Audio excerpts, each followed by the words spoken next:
सांस्कृतिक गौरव की ऐतिहासिक झांकी। प्राचीन भारत का इतिहास इस देश में जन्मे नर रत्नों का इतिहास है।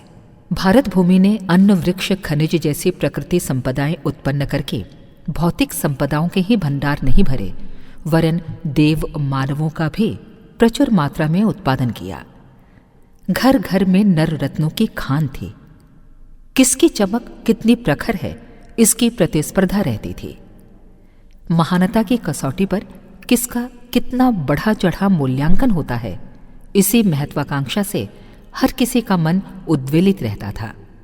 शूरवीर उन दिनों तलवार चलाने वाले ही नहीं माने जाते थे, वरन उन्हें योद्धा घोषित किया जाता था, जिन्होंने अपनी पशु प्रवृत्तियों को, तृष्णा वासना को, संकीर्ण स्वार्थपरता को पैरों तले रौंदकर सच्ची विजय प्राप्त की। ऐसे आत्मजयी योद्धा ही अभिनंदन और अभिवादन के पात्र समझे जाते थे। हर वर्ग में, हर क्षेत्र में ऐसे आत्मजयी वीर योद्धा भरे पड़े थे। उनके गौरवशाली अस्तित्व भारत माता की कीर्ति ध्वजा दशों दिशाओं में उड़ाते थे। इस आधार पर सुविकसित भारत की गौरव गरिमा के सामने समस्त विश्व श्रद्धावनत मस्तक झुकाए खड़ा रहता था। उनकी विजय दुंदुभी विश्व के कोने कोने में गूंजती, प्रतिध्वनित होती सुनाई पड़ती थी। प्राचीन इतिहास के जितने पृष्ठ पलटे जाएं, उनमें भारत की इसी विशिष्टता का उल्लेख स्वर्णाक्षरों में लिखा हुआ मिलता चला जाएगा। उन दिनों अभिभावक ये प्रयत्न करते थे कि गर्भावस्था में पहुंचते ही बालक महामानवों की भूमिका में अवतरित हो। इसलिए उसकी शिक्षा उसी दिन से प्रारंभ हो जाती थी जिस दिन की उसने गर्भ में प्रवेश किया। मादलसा ने अपने कुछ बालकों को ब्रह्मज्ञानी बनाया। जब तक वे गर्भ में रहे, उसने अपना चिंतन और अपना चरित्र वैसा ही ढाला जैसे कि उसे संतान चाहिए थी। फलतः वे ब्रह्मवेत्ताओं के संस्कार लेकर जन्मे। एक बालक को उसने अपनी इच्छानुसार राज्य शासन कर सकने के योग्य भी ढाला, और वो भी ठीक उसकी इच्छानुसार जन्मा। कुंती को देव गुणों से सुसज्जित संतान की आवश्यकता थी। उसने देव तत्वों से अपना रोम रोम ओतप्रोत किया और जिस जिस दैवी शक्ति से सुसज्जित बालकों की आकांक्षा थी, ठीक उसी स्तर के उत्पन्न किए।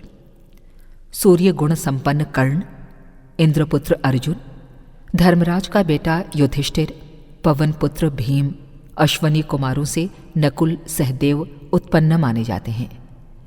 ये विद्या उन दिनों घर घर में ज्ञात थी।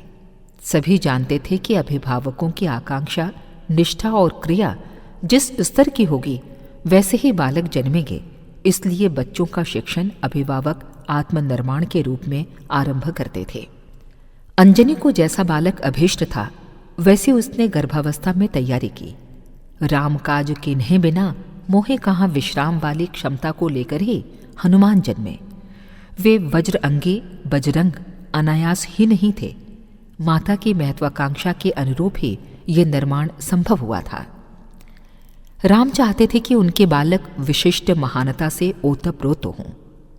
राजमहल का वातावरण इसके लिए अनुकूल न था, सो उन्होंने सीता को ब्रह्मर्षि वाल्मीकि के आश्रम में भेजा, ताकि गर्भावस्था में माता को भ्रूण के उपयुक्त वातावरण में रहने का अवसर मिले।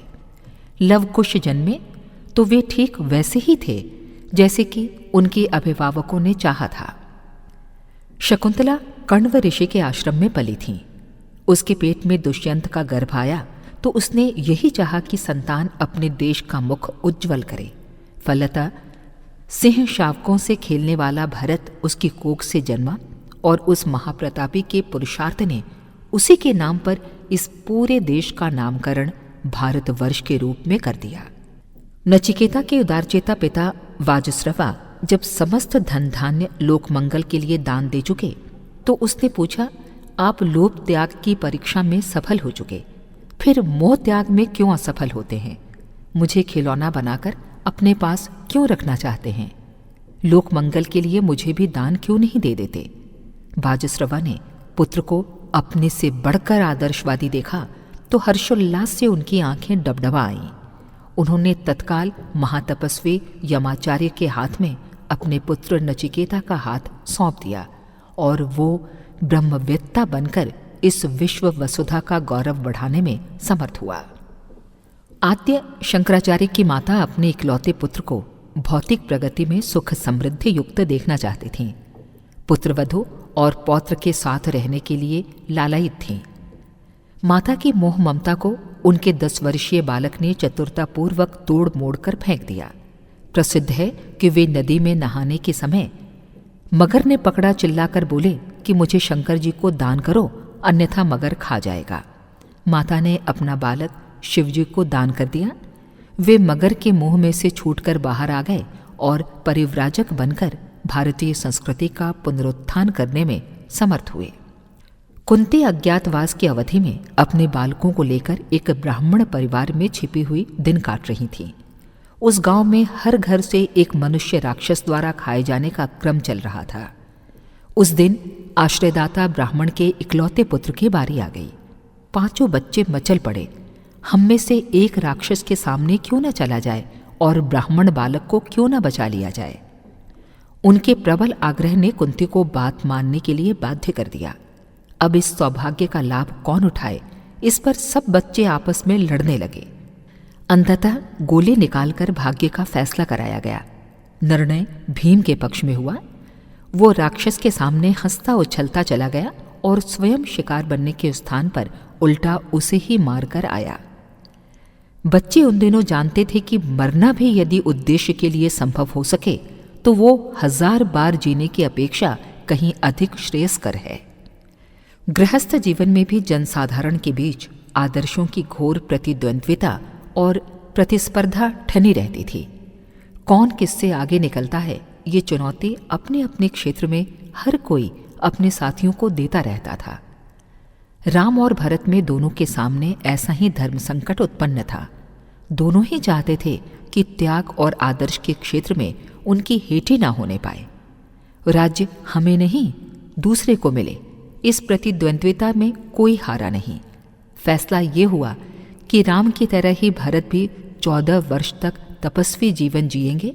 राज्य सिंहासन पर राम की खड़ाऊं स्थापित की जाएगी। विश्वामित्र उन दिनों नवयुग का सूत्रपात कर रहे थे।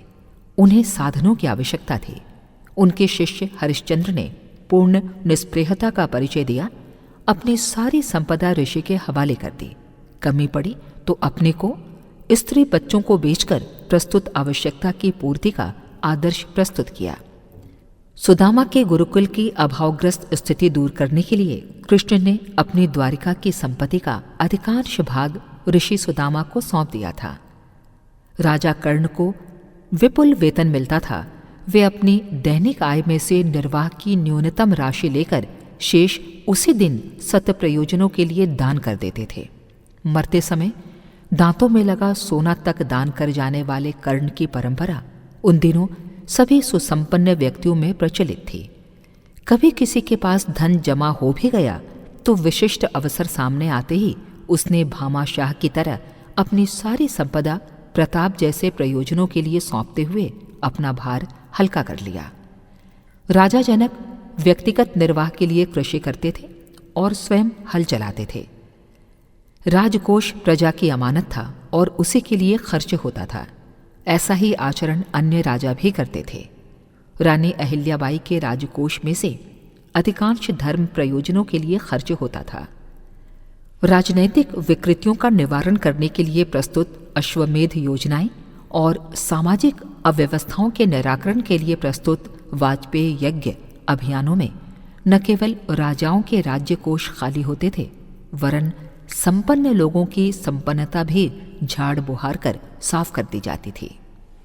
अभिभावकों के प्रति संतान के कर्तव्य के उदाहरण ढूंढें तो श्रवण कुमार द्वारा अंधे माँ बाप को कंधे पर कांवर में बिठाकर तीर्थ यात्रा कराना, भीष्म पितामह का अपने पिता की प्रसन्नता के लिए आजीवन अविवाहित रहना, ययाति पुत्र का अपना यौवन वृद्ध पिता को देना, सत्यवान का तपस्वी पिता की सेवा व्यवस्था लकड़हारा बनकर करते रहना, उन दिनों की संतान की कर्तव्य परायणता के सामान्य उदाहरण हैं।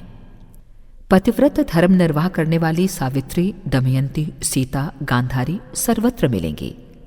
स्वयं कष्टमय जीवन स्वीकार करके पतियों को कर्तव्य पथ पर धकेलने वाली वीर नारियां घर घर में मौजूद थीं। उन्हें नीचे नहीं गिराती थीं, वरन ऊंचा उठाती थीं। पुत्रों को गुरुकुल के लिए, पतियों को धर्म युद्ध के लिए भेजते हुए वे मोहग्रस्तता के आंसू नहीं बहाती थीं, वरन गर्व गौरव के साथ आरती उतारते हुए उन्हें विदा करती थीं। हाड़ा की रानी की तरह उन्हें अपना सिर काटकर पति को मोहग्रस्तता से उबारने में आपत्ति नहीं होती थी। पन्ना दाई को अपना बच्चा प्यारा तो था, पर सौंपे हुए कर्तव्य से बढ़कर नहीं। उसने स्वामी का बच्चा बचाने के लिए अपने लाडले की आहुति चढ़ाते हुए आघात तो सहा, पर मन हल्का ये सोचकर कर लिया कि उसने नारी की गरिमा की एक उपयुक्त स्थापना करने में गौरवमयी परंपरा सही रूप में निभाई। चित्तौड़ की रानियों ने अपना शरीर नहीं, नारी का साहस जीवित रखना उचित समझा और वे जीवित जलने जैसे कष्ट को सहने के लिए प्रसन्नतापूर्वक तैयार हो गईं। भारत की समुन्नत परिस्थिति और परिष्कृत मनस्थिति का श्रेय यहाँ के ऋषियों को दिया जाता है। ये उचित भी है। उज्ज्वल चरित्र, उत्कृष्ट चिंतन और साहसिक पुरुषार्थ का त्रिविधि समन्वय जिन व्यक्तित्वों में होगा, वे स्वयं तो ऊंचे उठेंगे ही, अपने साथ साथ लोकमानस को और समस्त वातावरण को भी ऊंचा उठाएंगे। ऋषियों की क्रिया प्रक्रिया यही थी। वे सार्वजनिक क्षेत्र के हर पक्ष को देखते और संभालते थे। द्रोणाचार्य, विश्वामित्र, परशुराम जैसे ऋषि धनुर्वेद में पारंगत थे। ये शास्त्र निर्माण और संचालन की शोध एवं शिक्षा के कार्य में संलग्न थे, ताकि असुरता से सफलतापूर्वक जूझा जा सके।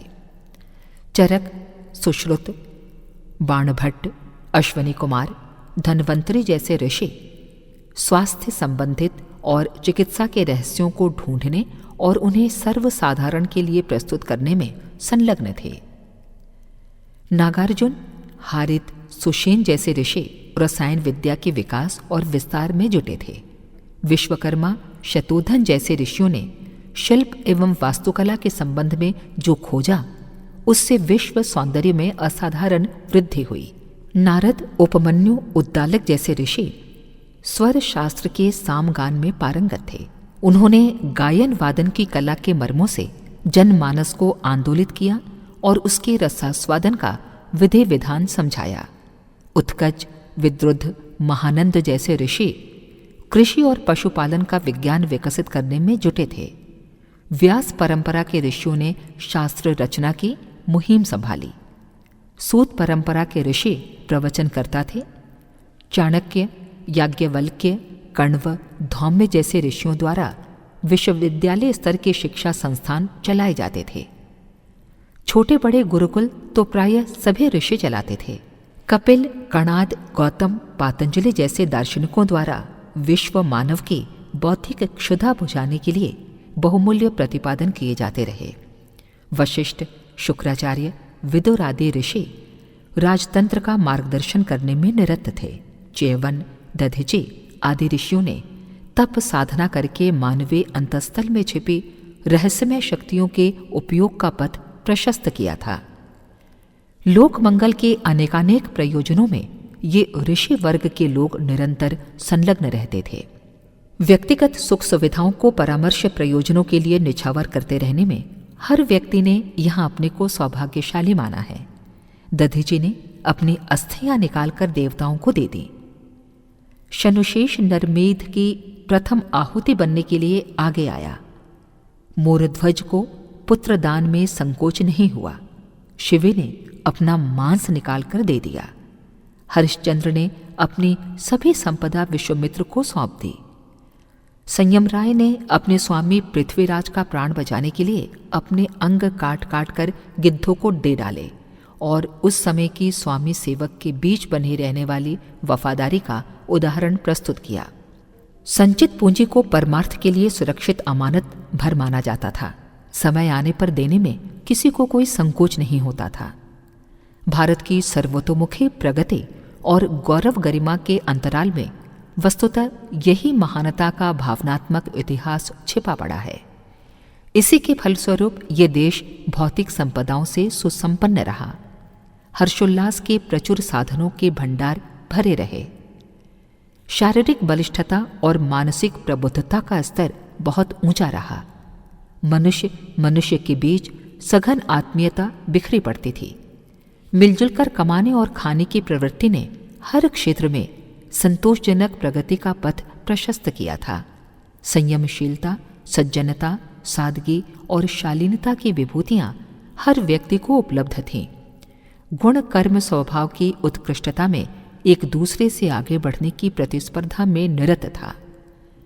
उन परिस्थितियों में सर्वत्र सुख शांति का साम्राज्य था। यहाँ के निवासी देवता कहे जाते थे और ये देश स्वर्ग माना जाता था। इस वैभव को भारतवासियों ने अपनी भौगोलिक सीमाओं में सीमित नहीं रखा, वरन विश्व के कोने कोने में जाकर बिखेरा। इससे हमारे महान पूर्वज धन्य हुए और उनके महान कर्तृत्व से समस्त भूमंडल कृतकृत्य हुआ। यही है हमारे भूतकालीन इतिहास की एक झलक। इसी मार्ग का अनुगमन करने के लिए युग की आवश्यकता पुकार पुकार कर हमारा आह्वान कर रही है।